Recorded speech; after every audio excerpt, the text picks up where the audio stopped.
तो अब हम बात करने वाले हैं general finance to make you rich. ऐसे आप ऐसे भी समझ सकते हो कि अमीर लोगों का क्या माइंडसेट होता है, हम उसके बारे में बात करने वाले हैं। तो सबसे पहले आपको ये पता होना चाहिए कि एसेट्स क्या होते हैं और लायबिलिटीज़ क्या होती हैं। तो जो भी चीज़ आपकी पॉकेट में पैसा डाल रहा है तो वो एक एसेट है। जो भी चीज़ आपकी पॉकेट से पैसा निकाल रहा है वो एक लायबिलिटी है।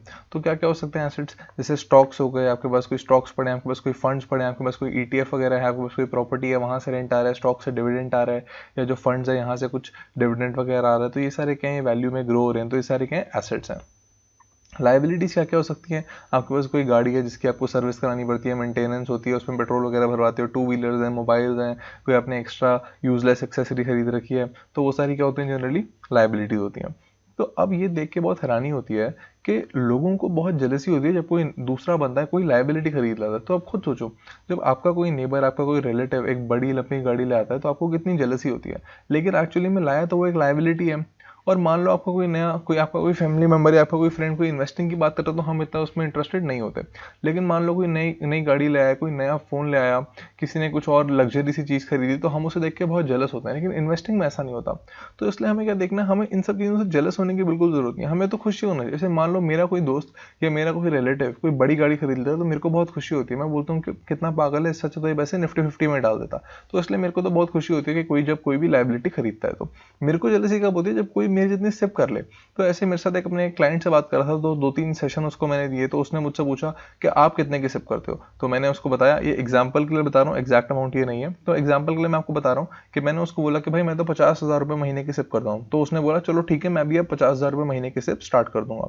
तो मेरे को बहुत जेलसी हुई इसमें। तो मैं ऐसे सोच रहा था कि मैंने 500 रुपये से स्टेप स्टार्ट करी, मैंने बड़ा बढ़ा के उसको 50,000 रुपये पर मंथ पे ले आया, और वो दूसरा बंदा स्टेप स्टार्ट कर रहा है निफ्टी 50 के अंदर, और वो सीधे डायरेक्टली 50,000 से कर रहा है। तो मेरे को बहुत जेलसी होती है।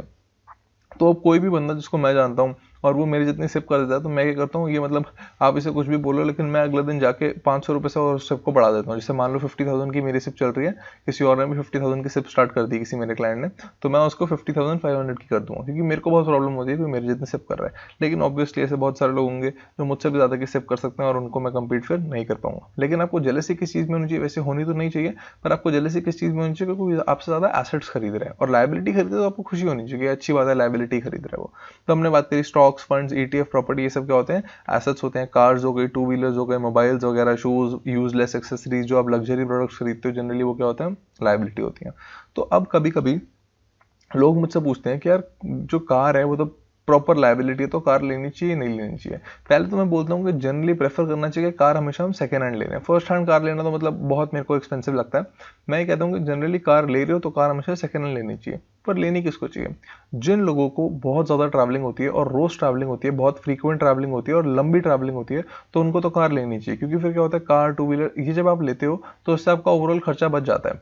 लेकिन मान लो जिसकी ट्रैवलिंग बहुत कम है, मान लो हफ्ते में एक बार आपको कार चलानी है, बाकी 6 दिन आपको कार की जरूरत नहीं है, ये मान लो अगर आपको ट्रैवलिंग करनी भी है तो बहुत शॉर्ट डिस्टेंस ट्रैवल है, बहुत छोटा सा डिस्टेंस, ज़्यादा बड़ा डिस्टेंस नहीं है, तो आपको कार लेने की जरूरत नहीं है। लेकिन अगर आपकी लंबी ट्रैवलिंग है तो आपको कार लेने की जरूरत है। तो ऐसे मैं कैलकुलेशन कर रहा था बैठ के कि ओला उबर अगर हम यूज़ करते हैं वर्सेस कार अगर हम यूज़ करते हैं तो कौन सी ज़्यादा प्रॉफिटेबल है, मतलब कौन सी ज़्यादा बेटर है, मैं ये देखने की कोशिश कर रहा था। तो अगर तो आपकी जो डिस्टेंस है, जो आपका डिस्टेंस आप जो रोज़ ट्रैवल कर रहे हो, अगर आप रोज़ 20-25 किलोमीटर, 30 किलोमीटर, अगर आप रोज़ आपकी गाड़ी चल रही है 30 किलोमीटर, और चलेगी 30 किलोमीटर मिनिमम कह रहा हूँ, इससे भी ज़्यादा हो सकती है, और मान लो आपकी गाड़ी अगर रेयरली चलती है, तो इससे अच्छा गाड़ी लेने से अच्छा तो ओला उबर ही आप यूज़ कर लिया करो, तो वो आपको ज़्यादा कन्वीनियंट पड़ेंगे, ज़्यादा सस्ते पड़ेंगे ओवरऑल। तो इसकी मैंने छोटी सी एक कैलकुलेशन करी थी। लेकिन अगर कार लेते भी हो तो मेरे हिसाब से तो सेकंड हैंड कार बेटर होती है, बट आपकी मर्जी है, योर मनी यू डिसाइड, आपको देखना है कि आपको कौन सी लेनी चाहिए। लेकिन मेरे को ऐसा लगता है अगर हम सेकंड हैंड ले लेते हैं तो यूटिलिटी तो बिल्कुल सेम रहती है, लेकिन हमें सस्ती बहुत पड़ जाती है। तो एक्टिव इनकम क्या होती है, पैसिव इनकम क्या होती है। एक्टिव इनकम मतलब जिस चीज़ के लिए आप रोज काम करो, जैसे आप मान लो रोज सुबह जाते हो ऑफिस, शाम को आते हो, रोज ऑफिस जा रहे हो, तो ये आपकी क्या है, एक्टिव इनकम। पैसिव इनकम क्या है, मान लो आपने एक प्रॉपर्टी खरीद के रख दी है, उस प्रॉपर्टी से आपके पास रेंट आ रहा है, तो वो क्या है, एक पैसिव इनकम है, जिसके लिए आपको काम नहीं करना, ये होती है पैसिव इनकम बेसिकली। तो वॉरेन बफेट कहता है कि you have to find a way to earn money while you sleep. तो वो कहता है कि कुछ ऐसा ढूंढो जिससे आप सोते सोते भी पैसा कमा सको। अगर आप ऐसा कुछ नहीं ढूंढते so you will work until your whole life. तो कह रहे कुछ ऐसा ढूंढो जिससे आप सोते सोते भी पैसा कमा सको, नहीं तो आप पूरी जिंदगी काम करते रहोगे, ऐसा वॉरेन बफेट कहता है। तो मतलब वो बहुत ज्यादा पैसिव इनकम के ऊपर फोकस करता है। तो मतलब वैसे ही एग्जांपल देने के लिए आपको समझा रहा हूँ। तो मान लो जैसे ये थोड़ा सा बड़ा एग्जांपल है बस दिखाने के लिए पैसिव इनकम की क्या पावर होती है। तो जैसे मान लो आपने टोटल निफ्टी 50 के अंदर पैसे डाल के 5 करोड़ रुपए इकट्ठे कर लिए। 5 करोड़ रुपए निफ्टी 50 में आपने इन्वेस्ट कर रखे हैं। टोटल आपको जो कॉर्पस है वो 5 करोड़ का हो गया है। हुआ क्या, एक हफ्ते के अंदर मान लो कोई बहुत अच्छी न्यूज आई और बुल मार्केट चल रही है और आपकी जो मार्केट है वो बढ़ के उस एक हफ्ते में मार्केट ने 10% रिटर्न दिया। मतलब निफ्टी 50 5 दिनों में 10% बढ़ गई। मतलब जनरली इतनी जल्दी नहीं बढ़ती है पर मान लो बढ़ गई। सिर्फ एग्जांपल देने के लिए बता रहा हूँ आपको, पैसिव इनकम की पावर दिखाने के लिए। तो आपने डाल कितने रखे थे, आपने 5 करोड़ रुपए डाल रखे थे और उस हफ्ते निफ्टी जो है 10% बढ़ गई। तो आपने सिर्फ एक हफ्ते के अंदर 50 लाख रुपए कमा लिए। आपने किया क्या, आपने कुछ भी नहीं किया। मान लो उस पूरे हफ्ते आप एक वीकेंड पे, मतलब पूरे हफ्ते जो है, वीकेंड पे नहीं कह रहा, पूरे हफ्ते मान लो आप कहीं पे हॉलीडे मनाने गए हुए थे, आपको पता भी नहीं मार्केट में क्या हो रहा है, लेकिन फिर भी आपने उस एक हफ्ते के अंदर 50 लाख रुपए अपनी नेटवर्थ में ऐड कर लिए बिना कुछ करे। तो this is the power of passive income. तो इसलिए पैसिव इनकम को अच्छा करना बहुत जरूरी है। अभी हम बात करेंगे कितनी एक्टिव होनी चाहिए, कितनी पैसिव होनी चाहिए, उसकी बात करेंगे। तो बहुत ध्यान से हमें समझना है कि जो हमारे एक्टिव इनकम है इसको बूस्ट करना है। क्यों, क्योंकि हम जितनी ज्यादा एक्टिव इनकम को बूस्ट करेंगे उतनी ज्यादा हम सेविंग्स कर सकते हैं। सेविंग्स करेंगे तभी तो इन्वेस्टिंग करेंगे। तो एक्टिव इनकम को बूस्ट करना बहुत जरूरी है। तो चाहे आप जॉब करते हो, आप बिजनेस करते हो, आप फ्रीलांसर हो, आप जो भी करते हो, तो उसमें आपको प्रोडक्टिविटी बढ़ानी है। आप कोशिश करो कि कम से कम अपनी प्रोडक्टिविटी हर साल अपनी प्रोडक्टिविटी 20-30% से आप बढ़ाओ। चाहे आप लोगों को एम्प्लॉय करो, चाहे आप जहाँ पे जॉब करते हो वहां पे ऐसा कुछ अलग करो, कुछ डिफरेंट करो कि आप अपनी प्रोडक्टिविटी बढ़ाओ और ओवरऑल आपकी एक्टिव इनकम बढ़े। एक्टिव इनकम बढ़ेगी तो आप ज्यादा सेव करोगे, ज्यादा इन्वेस्ट करोगे, तो ज्यादा अमीर बन सकते हो। तो एक्टिव इनकम बढ़ानी बहुत जरूरी है। पर ऐसा बिल्कुल भी मत करना कि एक्टिव इनकम को बढ़ाने के साथ आप एक्सपेंसेस भी बढ़ाने लग जाओ, कि मतलब आपकी एक्टिव इनकम बढ़ रही है और उसके साथ साथ अपने लाइफस्टाइल भी बढ़ा ली, अपनी लग्जरी भी बढ़ा ली। तो क्या होगा, जितनी एक्स्ट्रा एक्टिव इनकम बढ़ी है उससे ज्यादा आप खर्चा ही कर दोगे। तो एक्टिव इनकम बढ़ने का कोई फायदा नहीं होगा। तो एक्टिव इनकम तो बढ़ानी है, लेकिन अपने जो मंथली एक्सपेंसेस है उनको मिनिमाइज करना है, बहुत जरूरी है।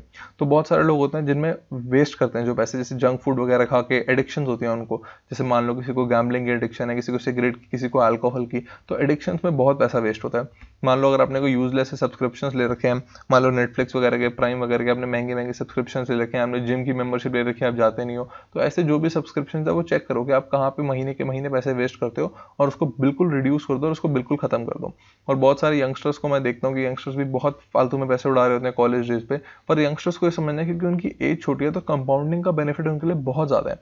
तो मैं बस वैसे ये एग्जाम्पल देने के लिए बता रहा हूँ, ये कोई ऐसी रैंडम एग्जाम्पल दे रहा हूँ बिल्कुल मैं आपको। तो जैसे मान लो कि एक यंगस्टर है और वो अभी कॉलेज स्टार्ट करने वाला है। अभी मतलब उसने कॉलेज स्टार्ट किया नहीं है, वो बस कॉलेज स्टार्ट करने वाला है। ये मान लो कॉलेज में भी है, कुछ भी है। तो मतलब हम कह रहे हैं कि इजी करने के लिए, कि मैंने इंजीनियरिंग करी है तो मैं भी ऐसे कह रहा हूँ कि वो भी क्या करता है, इंजीनियरिंग करता है। तो मैं ऐसे बात कर रहा हूँ। तो 18 ईयर्स की एज में वो कॉलेज ज्वाइन करता है और वो 22 की एज पे कॉलेज से निकलने वाला है। तो मैं कहता हूँ इन 4 ईयर्स के अंदर अगर जो वो यंगस्टर है सिर्फ 1 लाख रुपए कमा ले, 1 लाख रुपए कमा ले, वैसे इससे भी ऊपर कमाए, इससे ऊपर कमाए, हमें कोई प्रॉब्लम नहीं है, लेकिन हम कह रहे हैं इतने वैसे वो सेव कर ले।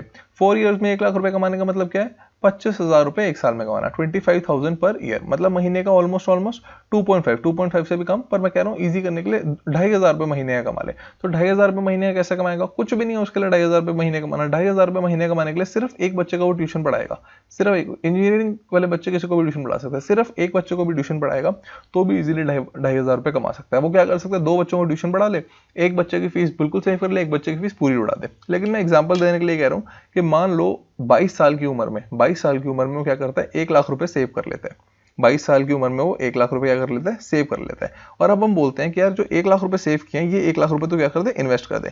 आप वैसे जितने मर्जी पैसे कहीं पे भी डाल सकते हो, लेकिन ये 1 लाख रुपए जो आपने इन्वेस्ट करने हैं, ये जो 1 लाख रुपए आपने इन्वेस्ट करने हैं निफ्टी जूनियर में इन्वेस्ट करने हैं, और ये आपने 40 ईयर्स के लिए करने हैं। वैसे आप 20 सालों के लिए, 15 सालों के लिए, 10 सालों के लिए कुछ भी कर सकते हो, लेकिन सिर्फ ये वाले हम कह रहे हैं सिर्फ एक। हम किस लिए कह रहे हैं, सिर्फ एक आपको दिखाने के लिए कि यंगस्टर्स के लिए अमीर बनना कितना आसान है। तो 1 साल जो 1 लाख रुपए है, ये आपने 17% में अपने निफ्टी जूनियर के अंदर डाल दिया, तो ये कितना बन गया, 5 करोड़ 33 लाख। तो सिर्फ 1 लाख रुपए, सिर्फ अगर वो जो यंगस्टर है सिर्फ एक बार अपनी जो ग्रेजुएशन कर रहा है उसमें सिर्फ ढंग से सिर्फ दिन के 2 घंटे भी दे दे तो वो इजीली इतना बड़ा पैसा कमा सकता है। 1 लाख मैं आपको बहुत कम कह रहा हूँ, अगर आप स्टार्ट करोगे इससे आप कई ज़्यादा कमा सकते हो। तो मान लो अगर आप 4 साल में इतना पैसा इकट्ठा कर लो और सिर्फ 2 घंटे देने, आप इतना टाइम वेस्ट करते हो कॉलेज में, मैं कह रहा हूँ सिर्फ 2 घंटे देने हैं, सिर्फ 2 घंटे देखिए इतना पैसा अगर आप इकट्ठा कर लो तो आप इतना बड़ा अमाउंट बना सकते हो और इसको इन्वेस्ट करके बहुत अमीर बन सकते हो। तो ये मैंने आपको समझाया, पर आपको समझ आ गया 1 लाख से इतना बन गया, तो मान लो अगर आप गलती से 2 लाख रुपए तक सेव कर लो 4 साल में तो आप कितने पैसे कमा सकते हो। तो ये आपको देखना है और ये समझना है कि यंगस्टर्स के लिए अमीर बनना कंपैरेटिवली बहुत ईजी है, क्योंकि कंपाउंडिंग उनके लिए मैक्सिमम काम करती है। तो हमने बिल्कुल ध्यान से इस चीज़ को देखना है कि जो हमारी सिप है, जो हम सिप करते हैं, हमेशा हम कोशिश करेंगे कि जो हमारी सिप है उसको हम इंक्रीज करते रहें और जो हमारी एक्सपेंडिचर है उसको रिड्यूस करते रहें। सेविंग्स मिनिमम 50% मेरे हिसाब से आपको करनी चाहिए। तो जैसे मान लो आपकी जो इन हैंड सैलरी है वो 1 लाख रुपीज़ है, कि आपके पास बैंक अकाउंट में हर महीने 1 लाख रुपए आता है, तो कम से कम, या अगर आपके पास बिजनेस है तो आपकी जो बिजनेस से इनकम होती है 1 लाख रुपए सब कुछ एक्सपेंसेस वगैरह के बाद, तो 1 लाख में से मेरे हिसाब से कम 50%, 50,000 रुपये सेव करना चाहिए। 50,000 रुपये आपको एक्सपेंडिचर वगैरह सिप वगैरह जो भी आपके एक्सपेंडिचर है वो करो, लेकिन 50,000 तो मिनिमम आपकी सेविंग होनी ही चाहिए, ये मेरे हिसाब से। आप चाहो इससे ज़्यादा करना चाहो इससे ज़्यादा कर सकते हो, इससे कम करना चाहो इससे कम कर सकते हो, पर मेरे हिसाब से मिनिमम इतनी तो होनी ही चाहिए आपकी सेविंग हर महीने। कोई कह रहे हैं मेरी सैलरी 50,000 है, अगर आपकी सैलरी 50,000 है तो मिनिमम 25,000 तो आपको सेव करना ही चाहिए, बाकी से आप खर्चा कर सकते हो।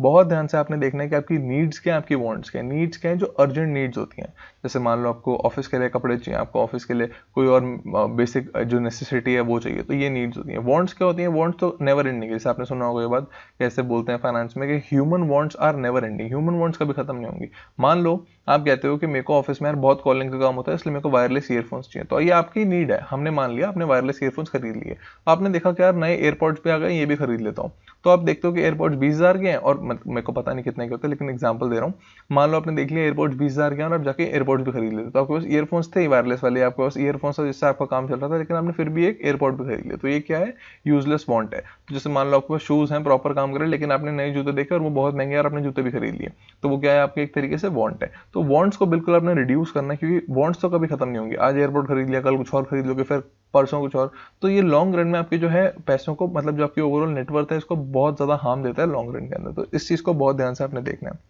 और बिल्कुल भी डेट नहीं लेना, बिल्कुल भी लोन नहीं लेना आपने किसी भी चीज को खरीदने के लिए, होम लोन छोड़ के।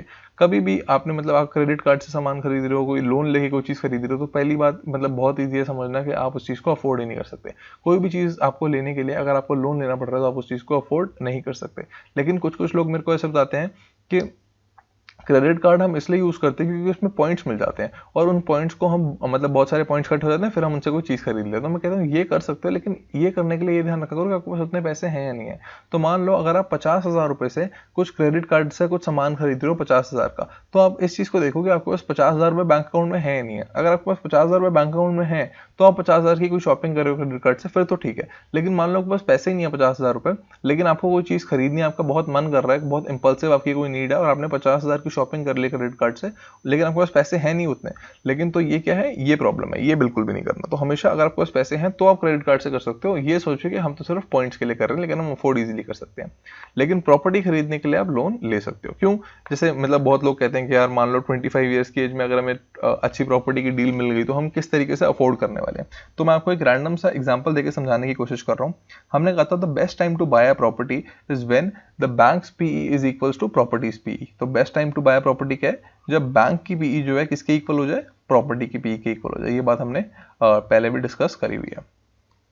तो अब हम देखते हैं कि बैंक की पीई कितनी है।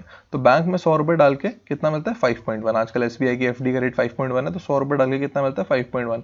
आप 10 ईयर गवर्नमेंट बॉन्ड यील्ड भी चेक कर सकते हो, कुछ भी आप देख सकते हो, लेकिन मैंने ये लिया हुआ है। तो 19.6 के आसपास है, तो इसको मैं एवरेज करके, मतलब अप्रोक्सीमेट करके इसको मैं 20 ले रहा हूँ। तो बैंक की पीई कितनी है? 21।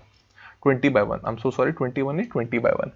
तो ऐसी प्रॉपर्टी की पीई क्या है? मान लो आपको एक प्रॉपर्टी मिल रही है जिसका प्राइस कितना है? जिसका प्राइस है 1 करोड़, और उसका जो रेंट है वो ऑलमोस्ट 42,000 के आसपास है। 42,000 के आसपास है, मतलब ईयरली कितनी होगी इनकम? ईयरली इनकम आपकी होगी 5 लाख रुपीज। तो प्रॉपर्टी की पी कितनी होगी? प्रॉपर्टी की पी क्या है? प्रॉपर्टी का प्राइस डिवाइडेड बाय अर्निंग। तो पी कैसे निकालते हैं? हमें पता है बहुत अच्छे से कि price divided by earning is equals to P. ये हमें अच्छे से पता है। तो देख लेते हैं प्रॉपर्टी की पी क्या है। प्रॉपर्टी खरीदने के लिए कितने पैसे खर्च करने पड़ रहे हैं? प्रॉपर्टी खरीदने के लिए हमें खर्च करने पड़े 1 करोड़ रुपए, और इससे हमारी अर्निंग कितनी हो रही है? हमारी अर्निंग हो रही है 5 लाख रुपीज ईयर की। तो हम देखते हैं कि इससे भी हमारी पीई कितनी आती है 20/1 की। तो हम देख रहे हैं कि प्रॉपर्टी की पीई जो है बैंक की पीई के इक्वल हो गई है, तो इजीली हम घर को खरीद सकते हैं। हमने कहा था best time to buy houses जब प्रॉपर्टी की पीई बैंक की पीई के इक्वल हो, और ये हमें दिख रही है तो हम इजीली खरीद सकते हैं। तो मान लो आप 25 ईयर्स के हो और 25 ईयर्स के आओ और आप मेरे पास आते हो और आप कहते हो यार कि एक ये घर मिल रहा है 1 करोड़ का, बैंक की पी प्रॉपर्टी की इक्वल है, तो कैसे लें। आप बोलते हो, मतलब बिल्कुल रैंडम दे रहा हूँ, आप बोलते हो मेरे पास तो सिर्फ 40 लाख ही है। आप क्या बोलते हो, मेरे पास तो सिर्फ 40 लाख रुपए पड़े हुए हैं। तो फिर हम क्या करते हैं, तो फिर हम एक प्लान बनाते हैं जिससे हम लोन के थ्रू से पूरा कर लेते हैं। तो घर कितने का है, घर तो है 1 करोड़ का, तो घर तो हमने लेना है। तो अभी हम जिस घर में रह रहे हैं आप उसी घर में रह रहे हो, उस घर में शिफ्ट नहीं कर रहे, लेकिन आप कह रहे हो घर तो यार 1 करोड़ का है, मेरे पास 40 लाख पड़े हैं। तो मैंने बोला चलो 40 लाख रुपए तो पे करो, आपने 40 लाख पे कर दिए, तो अब आपके पास 60 लाख रुपए रह गए। आपने 60 लाख रुपए का क्या करना है, इन 60 लाख रुपए का आपका लोन ले लेना है। तो आपने 60 लाख का क्या ले लिया, लोन ले लिया। तो होम लोन जनरली क्या होते हैं, थोड़े से सस्ते होते हैं। तो हम देखते हैं कि 1 लाख रुपए का अगर होम लोन है, 1 लाख रुपए का जो होम लोन है, तो उस पर जो ईएमआई बनती है ऑलमोस्ट 900 समथिंग रुपीज की बनती है। मंथली ईएमआई 1 लाख के लोन पे 900 समथिंग की बनती है। लेकिन आजकल वो थोड़ी सी और रिड्यूस हो गई है, और रिड्यूस इसलिए हो गई क्योंकि जो इंटरेस्ट रेट्स हैं, जो बैंक होम लोन खरीदने के, जो होम खरीदने के इंटरेस्ट रेट्स हैं, वो काफी रिड्यूस हो गए हैं। तो वो 900 से भी शायद थोड़ी कम हो गई है, लेकिन मैं इजी करने के लिए कह रहा हूँ 1000 रुपए ही है। तो 1 लाख का अगर खरीदना है तो उसकी महीने की कितनी है, ईएमआई 1000 रुपीज है। तो हम तो कह रहे हैं हमने 1 करोड़ में से 40 लाख तो दे दिया, हमें तो बस 60 लाख रुपए और देने हैं।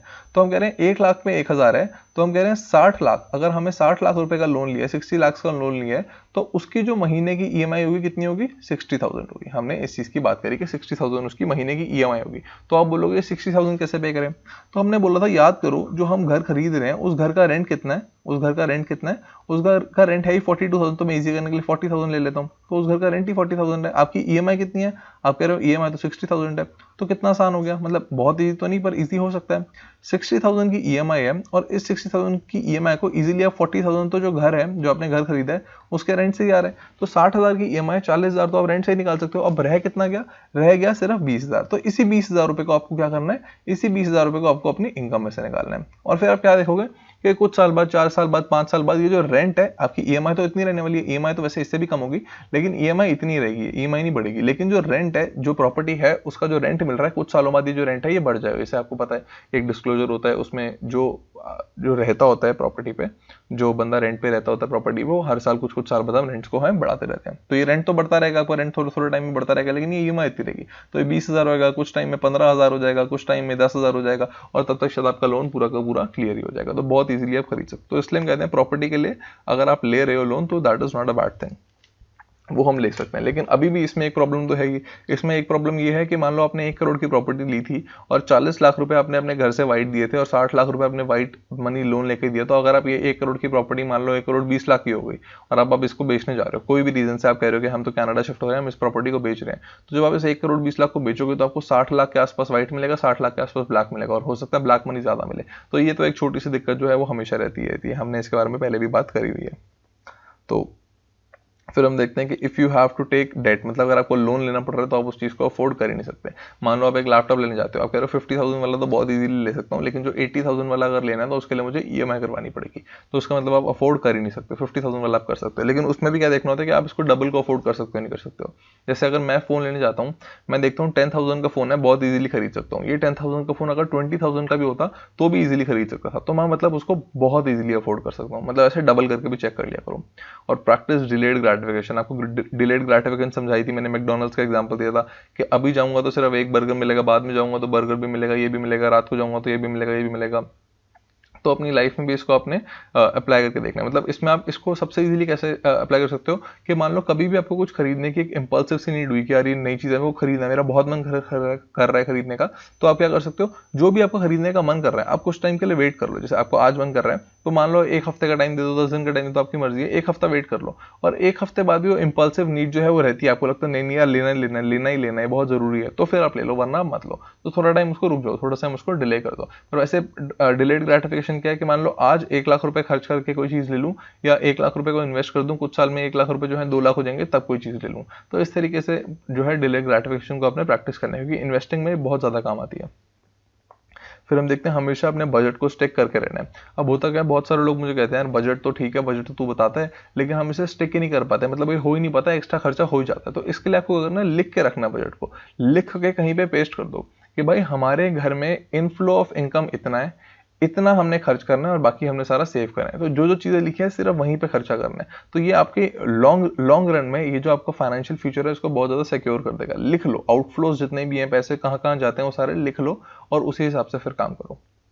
फिर हम देखते हैं, ये बहुत लोग ऐसे बोलते हैं, बहुत ज़्यादा लोग ये कहते हैं, मतलब स्टीव जॉब्स कहता है, बिल गेट्स कहता है, वॉरेन बफेट कहता है कि do what you love and love what you do. मतलब स्टीव जॉब्स भी बात बोलता है, ये हर बंदा, कोई भी आप सक्सेसफुल बंदे से बात करोगे जो बहुत रिच है, उससे बात करोगे बाद वो बोलेंगे कि do what you love and love what you do. तो ऐसे वॉरेन बफेट कहता है कि I tap dance to work. तो सोचो 89 ईयर्स का है, 89 ईयर्स के लोग अगर आप देखोगे अपने घर के आसपास, वो जनरली वो ज़्यादा कुछ काम नहीं करते, उनकी मोबिलिटी भी बहुत कम होती है।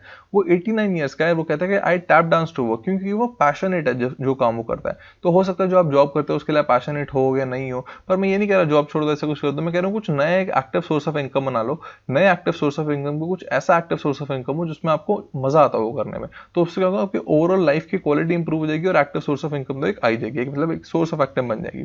तो इसलिए मैंने यहाँ पे लिखा हुआ है कि होना क्या चाहिए, ये मेरे हिसाब से आप चेंज भी कर सकते हो कि 2 एक्टिव होने चाहिए, 2 पैसिव होने चाहिए, और जो भी पैसा हम इससे कमा रहे हैं वो सारा हमारा स्टॉक मार्केट में किसी और अच्छी इन्वेस्टिंग में जाना चाहिए।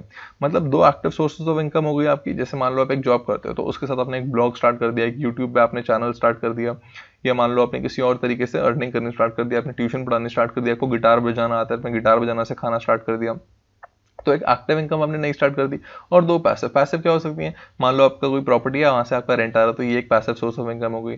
मान लो आपने कोई पेटेंट करा रखा है, आपके पास बहुत अच्छा आइडिया था, आपने पेटेंट कराया, बहुत सारी कंपनीज को आपने दे दिया, वो सारी कंपनीज आपको जो है पैसे दे रही है उसके, तो ये पैसिव सोर्स ऑफ इनकम हो गया। आप इनफॉर्मल लैंडिंग करते हो, आप पूरा समझाई थी कि किसी को पैसे दे रहे हो, उससे फिर इंटरेस्ट ले रहे हो। लेकिन ये जो इनफॉर्मल लैंडिंग है हमेशा कैसे करनी है, गोल्ड के एक्सचेंज में। मान लो 1 लाख रुपए किसी को लोन दे रहे हो, तो 1 लाख रुपए का गोल्ड रखवा लो कि अगर बंदा भाग भी जाए तो हमें कोई फर्क ना पड़े। आपको ये भी बताया था।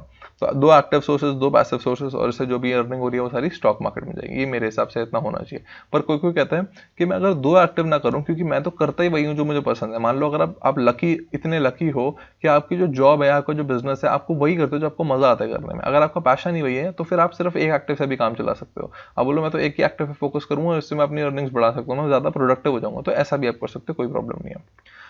फिर हमने देखा showing off is not good for your finances at all. मतलब ये मैं बहुत देखता हूँ, जैसे हम देखते हैं कि मतलब पंजाबी म्यूजिक इंडस्ट्री में आप देख रहे हो तो सारे मतलब वो फरारी में घूम रहे होंगे, बहुत महंगे शूज़ पहने होंगे, ऐसे उन्होंने बड़ी बड़ी चेन पहनी होंगी, रोज़ नए गैजेट्स लेके आ रहे होंगे और वैसे शो ऑफ कर रहे होंगे। तो हमें भी लगता है कि यार हम भी शायद यूज़ करेंगे तो हम भी उसकी तरह लगेंगे। तो जैसे मेरे को ऐसा लगता है, क्योंकि जैसे वॉरेन बफेट जितने भी अपने, मैं सारी बर्कशायर हाथवे की मीटिंग्स देखता हूँ, उसकी जो भी उसकी होती है उसकी कंपनी की, तो उसमें वो सब में कोक पी रहा होता है बैठ के। तो मैं जब कोक पीता हूँ तो मुझे भी लगता है मैं वॉरेन बफेट बन गया। तो मतलब ऐसी वाली फील आती है वॉरेन बफेट वाली कोक पीने के साथ। स्पेशली वो चेरी वाली कोक आती है, वो चेरी वाली कोक प्रेफर करता है, तो मैं भी वही वाली पीता हूँ। तो इसलिए ऐसा क्या होता है, हमें लगता है कि जो बंदा दूसरी चीज़ यूज़ कर रहा है, अब जैसे मान लो दिलजीत पहन के आता है सारे गुची के कपड़े, तो हमें लगता है अगर हम भी गुची के कपड़े पहन रहे हैं तो दिलजीत वाली थोड़ी सी फील आती है। लेकिन ये हम करते तो हैं, लेकिन इससे हमारे जो फाइनेंसेस है ये लॉन्ग रन में बहुत सफर करते हैं। तो मतलब अगर आप 5,000 की 6,000 की गुची की शर्ट खरीद रहे हो और इससे अच्छा वो 5,000 भी आप निफ्टी 50 में, निफ्टी नेक्स्ट 50 में डाल दो, तो आप लॉन्ग रन में ऐसा बार बार करते हो मान लो, तो वो जो इंपल्सिव स्पेंडिंग आप करते हो, अगर वो आप कंट्रोल करके उसको भी आप इन्वेस्ट करो तो आप लॉन्ग रन में काफी अमीर बन सकते हो। लेकिन वो इंपल्सिव स्पेंडिंग को कंट्रोल करना बहुत मुश्किल होता है। तो बहुत बहुत लॉजिकली, बहुत दिमाग से, मतलब दिल का यूज नहीं करना होता पैसे खर्च करने में, दिमाग का यूज करना होता है। तो दिल से अगर आप करोगे तो बहुत यूजलेस खर्च करोगे। दिल से नहीं, दिमाग से सोचा करो जब आप पैसों के बारे में सोच रहे हो।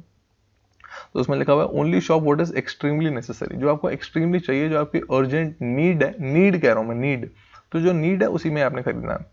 तो ऐसे मतलब मैं एक गाना सुन रहा था, उसी में ये बहुत बात, मतलब वो कह रहा था कि मैंने एप्पल का फ़ोन लेके दिया, मैंने कपड़े लेके दिए, मैंने शूज़ लेके दिए। तो मतलब अगर आप सच में अपनी गर्लफ्रेंड वगैरह से प्यार करते हो, तो वो ऐसे अपनी गर्लफ्रेंड को ये गाना डेडिकेट कर रहा था।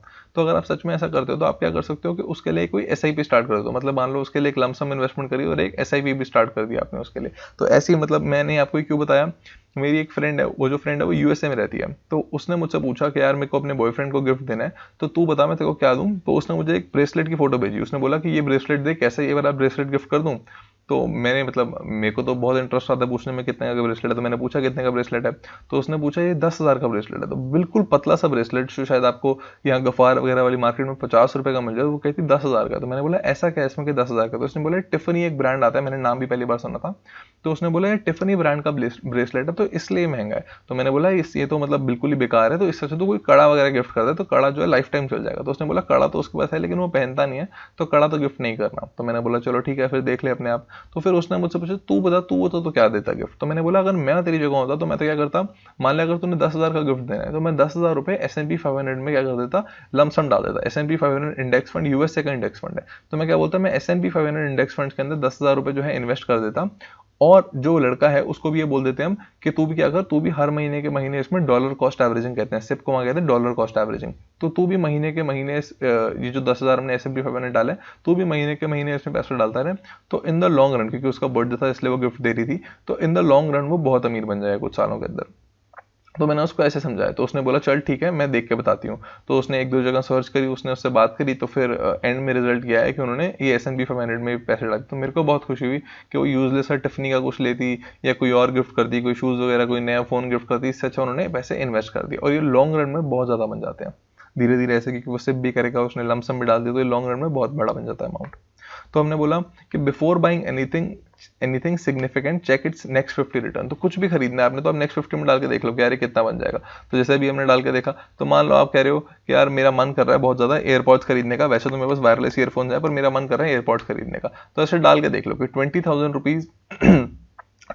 रुपीज के एयरपॉड्स हैं और 20,000 रुपीज के एयरपॉड्स नहीं खरीदता मैं, और इसको मैं निफ्टी नेक्स्ट 50 में डाल देता हूँ, तो ये अमाउंट कितना बन जाएगा। तो ऐसे डाल के देख लो। फिर आपको जब भी अमाउंट दिखेगा, आपको जैसे इसमें दिख रहा है कि 1,06,70,000 ऐसे, मतलब 1,06,00,000 मान लेते हैं, तो आपको दिख रहा है 1,06,00,000। तो आपको अपने आप से पूछना है कि यार 20,000 रुपए के एयरपॉड्स ले लूं जो मेरे को एक आधा महीना मजा देंगे, एक आधा महीना मैं लोगों को दिखाऊंगा, शो ऑफ करूंगा, मुझे मजा आएगा गाने सुनने में, उसके बाद तो नॉर्मल कोई भी चीज आप खुद ही देख लो, कोई भी चीज आप खरीदते हो इनिशियली बहुत आपको मजा आता है उसे यूज करने में, फिर थोड़े टाइम बाद जो मजा होता है वो वेयर आउट हो जाता है, कि स्टार्टिंग में बहुत मजा आएगा फिर वो वेयर आउट हो जाएगा। अब कुछ लोगों के लिए होता है कि कुछ महीने बाद वेयर आउट होगा, किसी किसी के लिए कुछ ज्यादा टाइम लग जाता है। मेरे लिए तो ऐसा होता है मैं कुछ खरीद के लाता हूं तो मैं 2 दिन में बिल्कुल बोर हो जाता हूं, मुझे लगता है क्या ले लिया यार, सच ये भी निफ्टी 50 में डाल देता। तो इसलिए अब तो मैं मतलब ये जो एक्सपेंडिचर होते हैं यूजलेस एक्सपेंडिचर, नीड के तो वैसे खर्च करने ही पड़ते हैं, यूजलेस एक्सपेंडिचर मैं बिल्कुल भी नहीं करता।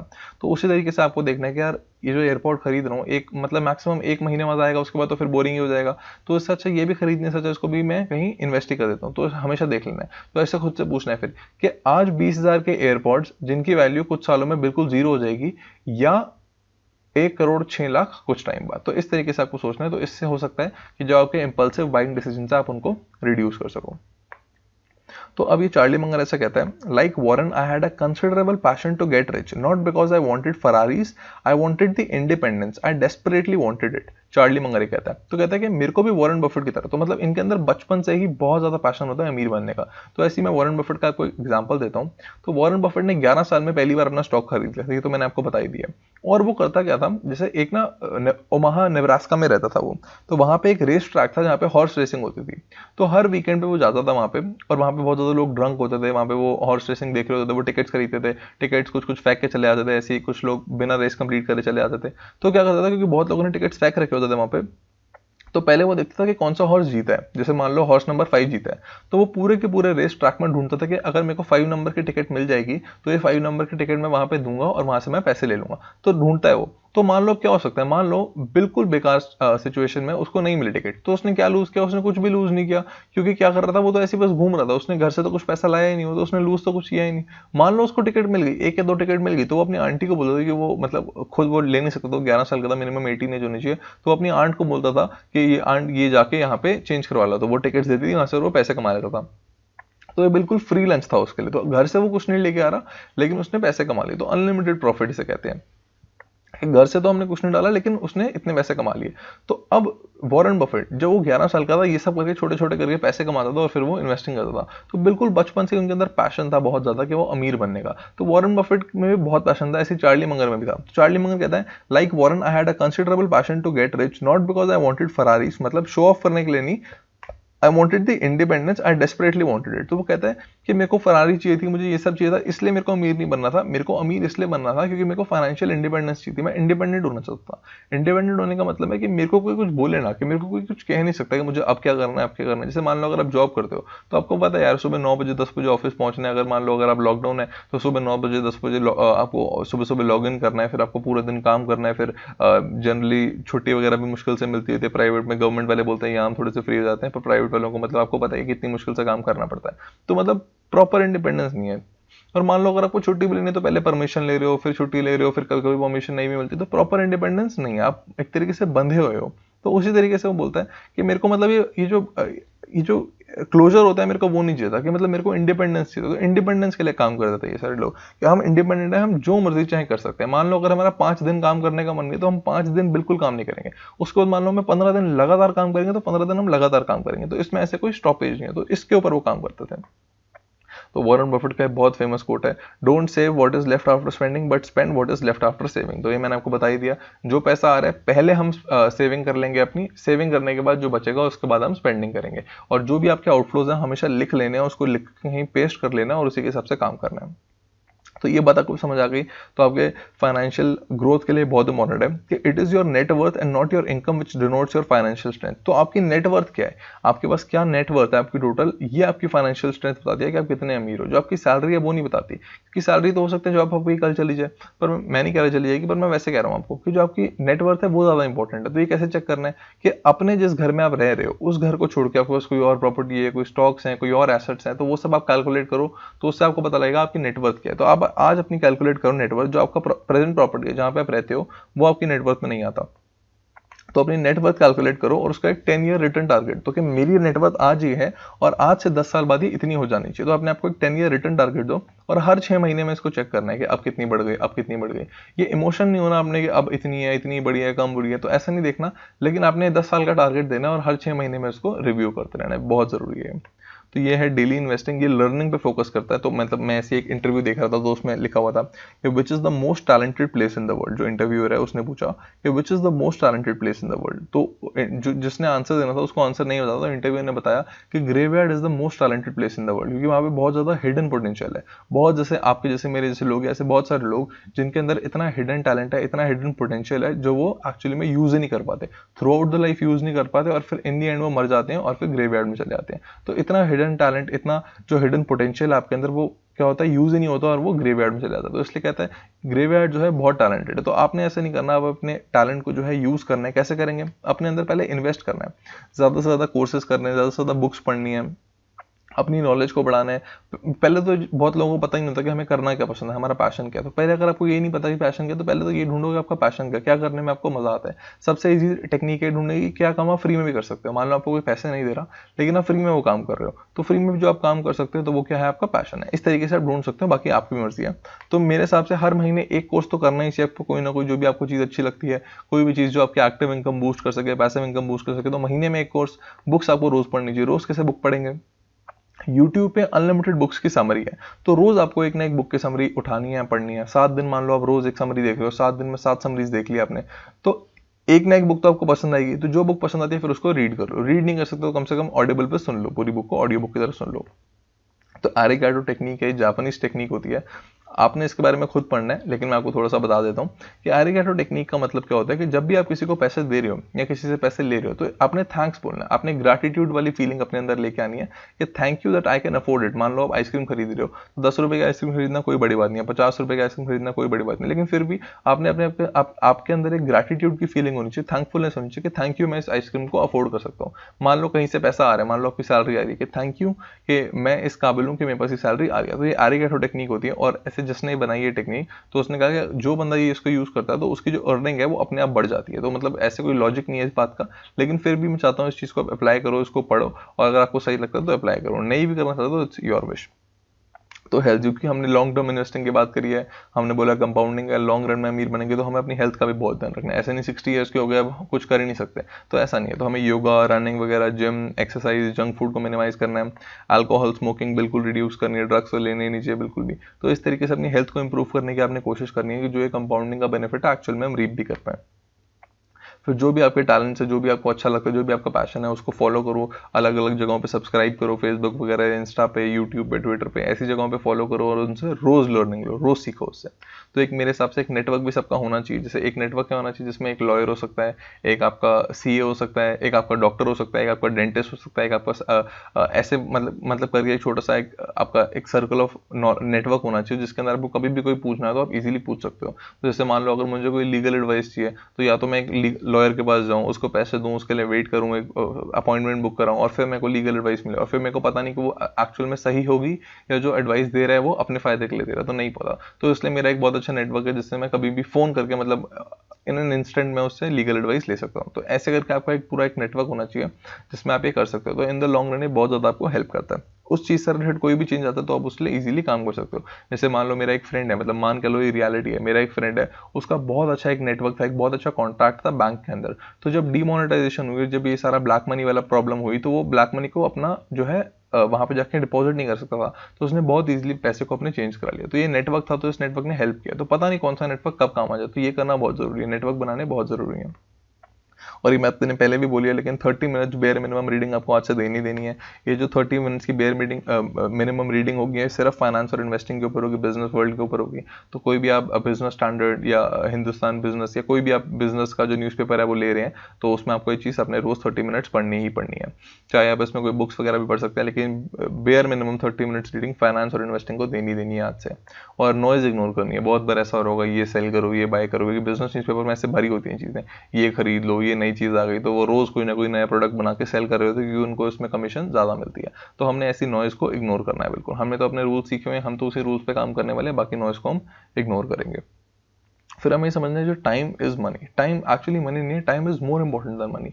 अब वॉरेन बफेट कहता है कि at this stage in my life I can buy anything in the world but I can not buy time. कह रहा है मैं कुछ भी खरीद सकता हूँ लेकिन मैं टाइम नहीं खरीद सकता। तो हमें समझना है कि time is money, time is more important than money. तो मेरा एक फ्रेंड है, वो जनरली क्या करता है, वेबसाइट्स को मॉडिफाई करता है, एसईओ पे काम करता है, वेबसाइट्स में और एफिशिएंट बनाता है उनको। तो मैं उसको एक बार बोला कि ऐसे यार घूमने चलते हैं आज आप, तो उसने बोला तो हम ऐसे ही प्लान बना रहे थे मूर्सल जाने का, क्योंकि मैं बहुत काम से टायर्ड हो गया था और मेरा एक और फ्रेंड था वो भी कह रहा था यार घूमने चलते। तो हमने बोला उसको चल ले यार। तो उसने बोला भाई हम जाएंगे आएंगे 5-6 घंटे वेस्ट हो जाएंगे, तो इससे अच्छा तो क्या करूंगा मैं, अपने घर पे बैठे बैठे मुझे प्रोजेक्ट मिला हुआ वो काम कर दूंगा। कहता है मेरे पास तो बहुत सारे प्रोजेक्ट है। तो कह रहा है मैं 5-6 घंटे काम करूंगा प्रोजेक्ट पे, पूरा प्रोजेक्ट कंप्लीट करूंगा, $1000 मेरे को मिल जाएंगे। ऑस्ट्रेलिया का मेरा क्लाइंट है। तो मान लो कि वो 6 घंटे के अंदर $50,000 कमा रहा है। ऑस्ट्रेलियन डॉलर $50 का होता है। तो 6 घंटे के अंदर वो 50,000 कमा रहा है। तो वो कह रहे हैं कि अगर तुम्हारे पास टाइम वेस्ट करूंगा, 6 घंटे यहाँ पे लगा दूंगा, तो यहाँ 50,000 आएंगे, तुम्हारे साथ जाऊंगा तो कुछ नहीं मिलने वाला। तो वो ऐसे कहते हैं मेरे पास और भी प्रोजेक्ट्स हैं तो मैं उन पे काम कर लूंगा। तो ऐसे करके बहुत सारे प्रोजेक्ट्स मिले हुए हैं। तो जितना वो टाइम लगाता रहता है, जितना वो टाइम लगाता है उतना वो पैसा कमाता रहता है। तो मान लो जैसे एक डॉक्टर है, तो मान लिया उसने पढ़ाई वगैरह करी होगी, क्लिनिक खोला हुआ है, लेकिन मान लो अगर वो 5 घंटे बैठ रहा है अपने क्लिनिक में और उसके पास उस 5 घंटे में 10 पेशेंट्स आ रहे हैं, और वो 5 घंटे की जगह अपने 2 घंटे एक्स्ट्रा कर देता है, उसके पास 2-3 पेशेंट्स और आ जाते हैं, तो वो ओवरऑल अपनी अर्निंग बढ़ा रहे हैं। तो हमें ये देखना है कि आजकल के ज़माने में जो टाइम है वो मनी है, क्योंकि अब जो है मैक्सिमम लोग सर्विस बेस्ड इंडस्ट्रीज में आ रहे हैं, जिसमें जितना ज़्यादा टाइम देते हो उतनी ज़्यादा अर्निंग। मान लो आप ट्यूशन पढ़ाने जाते हो, 1 घंटा पढ़ाते हो आपको $1000 मिलेगा, 2 घंटे पढ़ाओगे 2000 मिलेगा। तो जैसे जैसे अपना टाइम बढ़ा रहे हो आपकी अर्निंग बढ़ रही है। तो बहुत ध्यान से आपको समझना है कि जो टाइम है वो पैसे से भी ज़्यादा जरूरी है। तो टाइम को इधर उधर यूजलेस वेस्ट करने से अच्छा, नेटफ्लिक्स पे सीरीज देखने से अच्छा, कभी कभी ठीक है, लेकिन बहुत ज़्यादा टाइम वेस्ट करने से देखने से अच्छा कम से कम कुछ रीडिंग कर लो। मान लो आप कहते हो कि यार मैं तो ऐसे कुछ अर्न नहीं कर सकता, जैसे आजकल लोग बहुत अर्न कर रहे हैं, लेकिन आप बोलते हो कि मैं तो ऐसा कुछ अर्न नहीं कर सकता ज़्यादा टाइम देकर, तो एटलीस्ट टाइम में कुछ लर्निंग कर लो, कुछ सीख लो, वो सीख के अपनी एक्टिव इनकम बढ़ा लो, क्योंकि जो भी आप लर्न करते हो वेस्ट नहीं जाता। अब चार्ली मंगर, वॉरेन बफेट, ये सारे लोग जो हैं बहुत ज़्यादा लर्निंग मशीन्स कहते हैं। हम लोग लर्निंग मशीन्स हैं, हम रोज़ पढ़ते हैं, रोज़ 5-5 घंटे पढ़ते हैं, रोज़ 5-5 घंटे। तो खुद सोचो रोज़ 5-5 घंटे पढ़ रहे हो तो क्या क्या कंपाउंडिंग होगी नॉलेज में भी कंपाउंडिंग होगी। तो क्या कंपाउंडिंग होगी, रोज़ 5-5 घंटे पढ़ रहे हैं, जब 11 साल के थे और अब 89 ईयर्स का हो गया वॉरेन बफेट। तो खुद सोचो कितनी तगड़ी कंपाउंडिंग हो रही है उसमें। तो हमें देखना है कि time is more important than money, और इसको बहुत अच्छे से समझना है। तो ऐसे रॉबर्ट कियोसाकी कहता है the only difference between the rich and the poor is how they use their time, किस तरीके से वो अपना टाइम यूज करते हैं। तो एक बहुत बहुत इंपॉर्टेंट वीडियो है, प्रिंसिपल्स फॉर सक्सेस बाय रे डालियो, 30 मिनट्स की वीडियो है यूट्यूब पे, 2x पे देखोगे 15 मिनट में कंप्लीट हो जाएगी। प्लीज देखनी है, बहुत जरूरी वीडियो है। मेडिटेशन करनी बहुत जरूरी है। मेडिटेशन हमें इक्वानिमस रहना सिखाती है कि मान लो मार्केट बहुत ऊपर जा रही है तो हम बहुत एक्साइटेड हो जाते हैं, बहुत खुश हो जाते हैं। मार्केट बहुत नीचे आ गई तो हम बहुत डिप्रेस हो जाते हैं, बहुत सैड हो जाते हैं। ये जनरली स्टार्टिंग में नहीं होगा, लेकिन मान लो कि आपने बहुत ज़्यादा पैसा मार्केट में डाल रखा है, जैसे मान लो अगर हमने लाखों लाख रुपए 20-30 लाख रुपए डाल रखे हैं और मान लो मार्केट 50% गिर गई, तो आपको बहुत दर्द होगा, मतलब अंदर से आपको दिल में दर्द होगा। तो वो जो है दर्द को कम करने के लिए, डर के मारे आप पैनिक सेल ना कर दो, फोमो ना हो जाए, मतलब फियर ऑफ मिसिंग आउट ना हो जाए, मतलब मार्केट बहुत ऊपर और आप बाय कर लो क्योंकि पहले आप शायद बाय नहीं कर पाते, रिग्रेट ना हो आपको। तो इन सब चीज़ों से बचने के लिए, क्योंकि स्टॉक मार्केट में मेरे रिग्रेट होता ही होता है, मैंने आपको बताया हुआ है। आप कुछ चीज़ खरीद लो, उसका प्राइस नीचे चले जाए तो दुख होता है। आप कोई चीज़ बेच दो और आपके बेचने के बाद उसका प्राइस बहुत ज़्यादा बढ़ जाए तो महादुख होता है। तो रिग्रेट तो सबको होता है। चार्ली मंगर का रिग्रेट होता है, वॉरेन बफेट को होता है, राकेश झुनझुनवाला का होता है, विजय केडिया का होता है, राधा किशन दमानी को होता है, मानी तक को रिग्रेट होता है। अगर जो बंदा स्टॉक मार्केट में है उसको रिग्रेट तो होता ही होता है। तो इन सब चीज़ों से बचने के लिए ये जो इमोशनल इंस्टेबिलिटीज होती हैं हमको, वैसे तो हमने इसका की हमें इम्यूनिटी ले लिया, हमने पहले ही समझ लिया कि ये सब चीज़ें तो होंगी होंगी, लेकिन फिर भी इसको और अच्छी तरीके से समझने के लिए हमें मेडिटेशन करनी चाहिए। कौन सी मेडिटेशन करनी है आपके ऊपर है। जनरली मैं देखता हूँ कि आनापान मेडिटेशन है यूट्यूब पे, आप वो देख सकते हैं और इजीली उसे सीख के कोई भी उसे कर सकता है। तो आप कोई भी कर सकते हैं मेडिटेशन, लेकिन मेरे हिसाब से करनी जरूरी है। तो फिर ऐसे चार्ली मंगर कहता है those who keep learning in life will keep rising in life. अब चार्ली मंगर 95 साल का, उसको कितनी नॉलेज है, कितना ज़्यादा एक्सपीरियंस है उसके पास लाइफ का। तो कहता है कि जो लोग लर्न करते हैं वो हमेशा राइज करते रहते हैं। आज से कम ये तो स्टार्ट कर दो कि हम रोज लर्निंग करेंगे। तो कहते हैं spend each day trying to be little wiser than you were when you woke up. तो रोज कम से कम ऐसा सोचो, जब आप सोने जा रहे हो रात को, तो आप ये सोचो कि आज मैंने क्या नया सीखा। सोते सोते पहले ये चीज पूछ लो कि आज मैंने क्या नया सीखा। अगर आपने कुछ सीख लिया तो बहुत अच्छी बात है, इजीली सो जाओ। अगर आपने नहीं सीखा तो 5 मिनट में यूट्यूब पे कोई भी बुक की समरी सीखो, कुछ ना कुछ तो नया सीख ही लोगे, उसके बाद सो जाओ। तो रोज कुछ ना कुछ आपको वाइज बनने की कोशिश करनी है, कुछ ना कुछ नया सीखने की कोशिश करनी है। इन्वेस्टिंग में बहुत ज्यादा काम आता है। और लिसन और एनालाइज ऑल, ये बहुत जरूरी है। जैसे मान लो मैंने आपको बहुत सारी चीजें बताई, हो सकता है कोई और आपको कोई रिलेटिव आपको बता रहा है, मान लो आप कोई इंटरव्यू देख रहे हो किसी और इन्वेस्टर का, वो कुछ बता रहा है, तो सबकी बातें सुनिए और अपने खुद ही फिर एनालाइज करना है। सबकी बातें सुनेंगे और फिर हम खुद ही एनालाइज करेंगे कौन सही है कौन गलत है, क्योंकि हमारा मन ही हमें डिसाइड करना है। इन सब चीज़ों को जो भी मैंने आपको बताई पिछली स्लाइड में इन सब चीज़ों को इंप्लीमेंट करने में इनिशियली तो आप कर लोगे, मोटिवेट होकर इनिशियली इंप्लीमेंट कर लोगे, लेकिन इन द लॉन्ग रन क्या होता है, आप भूल जाते हो। तो एक हैंडी डायरी एक एप्लीकेशन है, मतलब कोई भी डायरी की एप्लीकेशन डाउनलोड कर सकते हो, उसमें ये सारी चीज़ें लिख लो कि आज मेरे दिन के डेली टास्क हैं। और ये सब चीज़ें आप लिखोगे ना, जब आपको बस लिखा होगा ये सब चीज़ें, तो लिखने के बाद भी अगर आप फॉलो नहीं करोगे तो आपके अंदर बहुत ज़्यादा रिग्रेट होगा कि यार लिखा हुआ था और फिर भी नहीं किया, तो गिल्ट होगी। तो जब 2-3 दिन 4 दिन गिल्ट होगी, तो या तो आप चेंज होगे, आप लिखना ही छोड़ दोगे, या तो लिखना छोड़ दोगे। लिखना छोड़ दिया फिर तो पॉइंट ही खत्म हो गया, फिर वहां से खत्म हो गई जर्नी। लेकिन मान लो अगर आपको गिल्ट हुई और अगर आप इंप्रूव करने लग गए, तो this can be really helpful. तो मैं बहुत टाइम से कर रहा हूँ and it is very helpful. तो मतलब ये आपको टाइम को बहुत एफिशिएंटली यूज़ करना सिखाता है। तो ये एक छोटा सा ये है कि आप अगर अपनी लाइफ को थोड़ा सा भी इंप्रूव करते हो तो कितनी इंप्रूवमेंट होती है। तो जैसे मान लो यहाँ पे 1 थे, हम 1 पे थे, तो हमने अपनी लाइफ को 0.01 से बढ़ाया, सिर्फ 0.01 से, और 1 साल के लिए ऐसा किया हमने, तो हम टोटल 1 से 37.8 आ गए। लेकिन मान लो 1 थे हम यहाँ पे, और 1 से हमने अपनी लाइफ को थोड़ा सा 0.99 किया, थोड़ा सा कम किया है, तो 365 में हम 0.03 आ गए, 1 से 0.03। तो बिल्कुल छोटा सा चेंज बहुत लंबे टाइम में कितना बड़ा डिफरेंस लाता। तो ये है कंपाउंडिंग, दिस इज कंपाउंडिंग। ये प्योर कंपाउंडिंग का एग्जाम्पल है। 365 यहाँ पे, 365 यहाँ पे, ये तो सिर्फ 1 साल है। सोचो 10 साल में कितना फर्क आएगा, 20 साल में कितना फर्क आएगा। तो ये बहुत बड़ा डिफरेंस बनाता है। तो अब क्योंकि आप थोड़ा सा मोटिवेट हो गए, ये हमने बात कर लिया, स्मोकिंग, अल्कोहल, ड्रग्स वगैरह अवॉइड करनी है, हेल्थ हमने अपनी इंप्रूव रखनी है।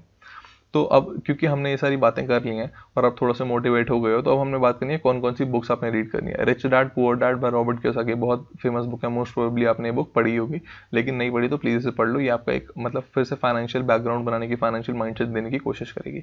Common sense investing bye John Bogle is the father of index investing. इसमें उन्होंने बात क्या करी है, इसमें उन्होंने बात करी है कि क्यों हमारे जो इंडेक्स फंड है वो म्यूचुअल फंड से बेटर है, क्यों म्यूचुअल फंड में एक्स्ट्रा फीस है, रोज रोज अलग अलग म्यूचुअल फंड मैनेजर आ जाता है, कोई मनी मैनेज करने के लिए आ जाता है, तो क्यों हमें उन सबसे बचना है और हमें इंडेक्स फंड्स में जाना है। तो common sense investing bye John Bogle, इसकी एक यूट्यूब पे समरी है, मैंने वो इस कोर्स के अंदर इंक्लूड करी है। बिल्कुल एंड में जो एक बोनस वीडियो आएगी अभी थोड़े टाइम में, तो उसमें जो मैंने है ये समरी जो है डाली हुई है। तो ये बहुत इंपॉर्टेंट बुक है, इसलिए मैंने समरी डाल दी है। एक बुक है थिंक एंड ग्रो रिच, भी आपको देखनी है। इसके साथ एक बुक है the richest man in Babylon, मेरे को बहुत अच्छी लगती है बुक, तो उसकी भी मैंने समरी इस कोर्स के एंड में डाल दी है।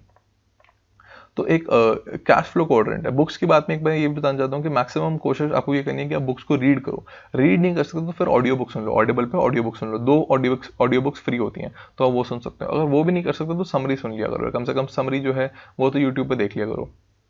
और अगर आप सोच रहे हो कि इन बुक्स को हम खरीदेंगे वहाँ पैसे वेस्ट करेंगे, तो मैं तो ये बोलूंगा कि बुक्स को खरीदने से अच्छा ऑनलाइन पीडीएफ डाउनलोड कर लो, पीडीएफ पे पढ़ लो। अगर आप पढ़ सकते हो, किंडल वगैरह तो बहुत ही अच्छी बात है, उस पर पढ़ लो, तो उससे क्या होगा, पैसे बच जाएंगे, वो पैसे भी निफ्टी में डाल देना।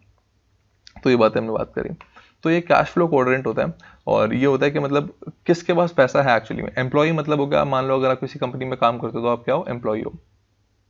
सेल्फ एम्प्लॉयड मतलब आप अपनी जॉब को ओन करते हो। जैसे मान लो मैं एक वीडियो एडिटर हूँ और मैं तभी काम करता हूँ जब मेरा मन करता है। तो मान लो किसी ने मुझे बोला कि भाई ये काम करना है, तो मैं मना भी कर सकता हूँ, मैं बोलूँगा यार नहीं करना मैंने काम, या मैं 2-2 प्रोजेक्ट्स भी ले सकता हूँ एक साथ में। तो ये हो गया सेल्फ एम्प्लॉयड, कि हम ही काम करते हैं, लेकिन ये हम ही काम कर रहे हैं लेकिन अपने हिसाब से कर रहे हैं। बिजनेस ओनर होता है मतलब मैंने लोगों को एम्प्लॉय कर रखा है, मैंने लोगों को जॉब दे रखी है और वो लोग जो है वो मेरे लिए काम कर रहे हैं। और इन्वेस्टर है मतलब मेरे पास पैसा है और मैं अपने पैसे को इन्वेस्ट किया हुआ है। तो यहाँ पे आप देख सकते हो, यहाँ पे जितनी मर्जी आप अपने इन्वेस्टमेंट को बढ़ा सकते हो। तो अगर आपने मान लो 1 लाख रुपए से इन्वेस्टमेंट किया है तो उसका 5% रिटर्न, और 10 लाख से किया तो उसका 5% रिटर्न। तो इन्वेस्टिंग वाले और बिजनेस ओनर मैक्सिमम जो लोग होते हैं, ये लोग जो है मैक्सिमम रिच होते हैं। और उनमें सबसे ज्यादा कौन से रिच होते हैं? इन्वेस्टर। क्यों? क्योंकि इन्वेस्टर के लिए पैसा काम करता है। आपने पैसा डाला है, पैसा 24 घंटे काम करेगा। बिजनेस ओनर में बिजनेस वाले जो लोग होंगे, जो आप जिन लोगों को आपने जॉब दे रखी है, वो लोग तो कुछ स्पेसिफिक टाइम के लिए काम कर सकते हैं। तो बिजनेस ओनर्स के लिए जो पैसा होता है, मतलब जो बिजनेस होता है, जो ओनर्स होते हैं, जो लोग काम कर रहे होते हैं, वो लिमिटेड टाइम के लिए होते हैं। सेल्फ एम्प्लॉयड तो आप खुद ही हो, तो आप कितने दिन, 12 घंटे 18 घंटे काम कर लोगे, 12 आवर्स काम कर लोगे, 20 आवर्स काम कर लोगे ज़्यादा से ज़्यादा। एम्प्लॉय हो तो भी ज़्यादा काम नहीं कर सकते। तो सबसे ज़्यादा जो अच्छे होते हैं, सबसे ज़्यादा जिनके पास पैसा होता है, वो होते हैं इन्वेस्टर्स। तो ध्यान से हमें कोशिश करनी है। इन्वेस्टर तो मैंने आपको बता ही दिया, मैंने आपको बता ही दिया किस तरीके से इन्वेस्टिंग करनी है। तो अगर आप पैसे थोड़े बहुत भी डालते हो तो आप इजीली बहुत अच्छे से इन्वेस्टिंग करके अमीर बन सकते हो। तो इन्वेस्टर जो है इनमें से सबसे रिच होता है, और हमें इन्वेस्टिंग वाली चीज़ें मोस्टली आ गई हैं। तो चाहे आप एम्प्लॉई हो, चाहे आप सेल्फ एम्प्लॉयड हो, चाहे आप बिजनेस हो, तो इन्वेस्टिंग तो अब आप कर ही सकते हो। तो ये मैंने ऐसी एक ले रखा था, डेटा निकाला हुआ था जब मैंने लास्ट टाइम देखा था। तो लेस देन 2% इंडियंस इन्वेस्ट, और 55% है यूएस में। तो अभी इंडिया में मतलब बहुत ही कम लोग इन्वेस्ट करते हैं। अभी बहुत सारे लोग आने वाले हैं इंडिया में, जो लोग इन्वेस्ट करेंगे। जो लोग अभी नहीं करते, उनकी सैलरीज बढ़ेंगी तो अपने आप बोलेंगे यार पैसे एक्स्ट्रा हैं तो कहाँ डालें, तो वो लोग स्टॉक मार्केट में आ रहे हैं। और हम थोड़ा सा जल्दी एंटर कर रहे हैं तो हमें बेनिफिट तो पक्का मिलने वाला है। और सोचो 22% से अगर ये 20% भी हो जाता है अगले कुछ सालों में, तो सोचो कॉम्पिटिशन कितना बढ़ जाएगा। लेकिन हम थोड़ा जल्दी आ रहे हैं तो हमें बेनिफिट जो है मिलेगा ही मिलेगा इस चीज़ का। तो ये 55% है यूएस में, और हम यहाँ पे सिर्फ 2% है। तो बहुत ध्यान से जो मैंने बातें बोली हैं, इनको आपने सोचना है, समझना है, और इनको इम्प्लीमेंट करने की कोशिश करनी है। अब हम बात करने वाले हैं हॉल ऑफ फेम की। ये जो है, मैंने दो अपने क्लाइंट्स के पोर्टफोलियो डाले हुए हैं, एक जो प्रॉफिट में, एक जो लॉस में। इनका रीजन बस यही है आपको दिखाने का कि जो नए इन्वेस्टर्स होते हैं उनके लिए फ्रिक्शन होती है कि हमारे पैसों के साथ क्या होगा। तो यहाँ आपको दिख जाएगा आपके पैसों के साथ क्या हो रहा होगा। बस प्रॉफिट में होगे तो कैसा लग रहा होगा, लॉस में होगा तो कैसे दिख रहा होगा। तो डरने की बिल्कुल जरूरत नहीं है। जो बातें हमने इन 3 स्लाइड्स में सीखी हैं उनको आपने इंप्लीमेंट करना है, क्योंकि इंप्लीमेंट नहीं करोगे तो कोई पॉइंट ही नहीं है समझने का, क्योंकि इंप्लीमेंट करना बहुत जरूरी है।